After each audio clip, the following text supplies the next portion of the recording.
Olá! Olha, nos últimos tempos, a Bolsa Brasileira viveu um dos maiores ralis da sua história recente.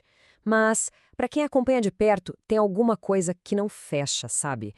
Existe uma desconexão no ar, e é justamente essa história que a gente vai desvendar agora.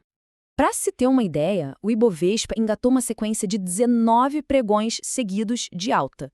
19.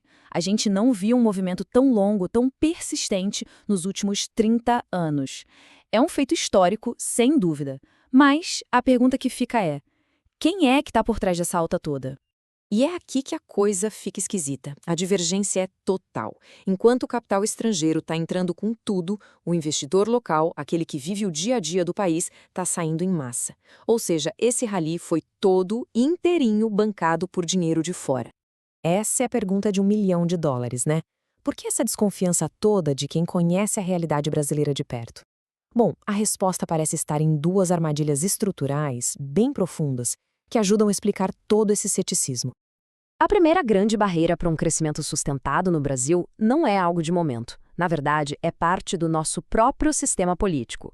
É uma peça que dificulta qualquer avanço de verdade, não importa quem esteja no poder. O nome desse sistema é presidencialismo multipartidário. E o que isso quer dizer na prática? Diferente de sistemas parlamentaristas ou do bipartidarismo americano, aqui o presidente precisa negociar com dezenas de partidos, muitos com ideologias completamente opostas, para conseguir aprovar qualquer coisa. É um dos sistemas políticos mais fragmentados do mundo. E o resultado disso é quase inevitável. Qualquer grande plano, seja de direita ou de esquerda, precisa ser totalmente diluído para conseguir um consenso mínimo. As políticas perdem força, o processo fica lento demais e o país acaba incapaz de executar grandes projetos que poderiam transformar nossa realidade. A gente fica preso numa convergência para o centro, onde no fim das contas pouca coisa realmente muda. E vamos para a segunda armadilha, que é tão complexa quanto a primeira. Ela não é exatamente política, mas sim social e econômica. E ela nos prende num ciclo vicioso de aumento dos gastos do Estado. O ciclo funciona mais ou menos assim. A população demanda mais benefícios sociais. Ao mesmo tempo, o setor empresarial pressiona por benefícios fiscais. O político, para sobreviver, para ganhar votos, atende os dois lados. O resultado? O gasto público, claro, sobe. Isso força o aumento de impostos para todo mundo e o ciclo recomeça. É uma armadilha onde, na prática, ninguém realmente quer a redução dos gastos. Ok, diante de um cenário estruturalmente tão desafiador, a questão é: como um investidor se posiciona? Se o cenário macroeconômico é tão travado, onde é que estão as oportunidades? A resposta parece estar em mudar o foco. A filosofia que emerge daqui é simples, mas muito poderosa. É preciso parar de tentar prever a direção do país ou quem vai ganhar a próxima eleição. Em vez disso, a estratégia se divide em duas frentes. Uma é buscar oportunidades fora do Brasil e a outra, aqui dentro, é analisar empresas a fundo, ignorando completamente o pânico ou euforia do mercado. Vamos ver um primeiro estudo de caso que ilustra perfeitamente essa estratégia de olhar para fora. A ideia aqui é apostar numa tendência demográfica tão certa, mas tão certa que ela se torna quase imune ao caos político e econômico do mundo. O Japão é literalmente a vanguarda do envelhecimento populacional no mundo. Com uma idade mediana de 50 anos, o país está vivendo hoje o futuro demográfico que o resto do planeta vai enfrentar daqui a algumas décadas. E isso, claro, cria uma demanda extremamente previsível por alguns serviços bem específicos. E essa demanda tem um número. Nos próximos 5 anos, a população de idosos no Japão vai crescer a uma taxa garantida de 3,3% ao ano. Isso não é uma projeção, é matemática. É um crescimento de demanda que já está contratado pelo tempo.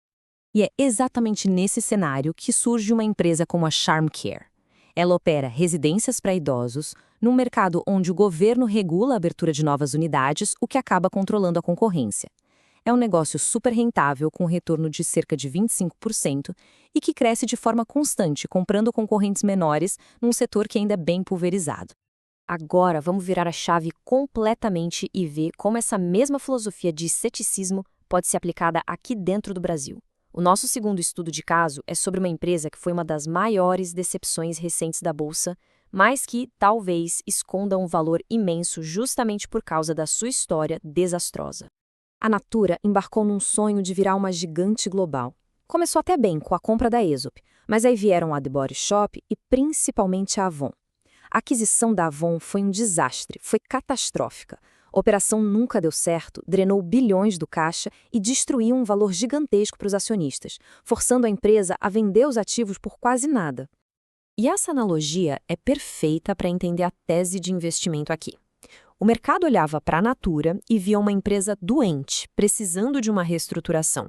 Mas a verdade é que não era uma reestruturação, era uma cirurgia para remover os tumores, as aquisições que estavam literalmente matando a empresa. E isso nos leva ao ponto central. Durante todo esse caos, a operação principal da Natura, a marca brasileira e latino-americana, nunca esteve doente. Pelo contrário, ela continuou lucrativa, crescendo, ganhando mercado. O coração do negócio sempre foi saudável. Ele só estava sendo obrigado a financiar o fracasso das outras partes. E além de tudo, a Natura tem um ativo que é quase impossível de copiar. Uma rede de 3 milhões de consultoras espalhadas pela América Latina. Essa capilaridade é uma barreira de entrada gigantesca e o verdadeiro motor do negócio principal da empresa. Então, o que aconteceu aqui foi que a emoção, o pânico do mercado com os resultados ruins das aquisições acabou criando uma oportunidade única. De repente, ficou possível comprar um negócio principal, que sempre foi excelente, por um preço de banana, simplesmente porque o mercado só conseguia enxergar o câncer que já estava sendo removido. Isso nos deixa com uma reflexão final. Diante da incerteza, o caminho mais seguro é buscar a previsibilidade absoluta, como no caso do Japão, ou é melhor mergulhar no caos para encontrar aquelas joias que o pânico do mercado deixou para trás? Talvez a resposta seja que uma filosofia de investimento realmente robusta precise de um pouco dos dois. Obrigado por acompanhar esta análise.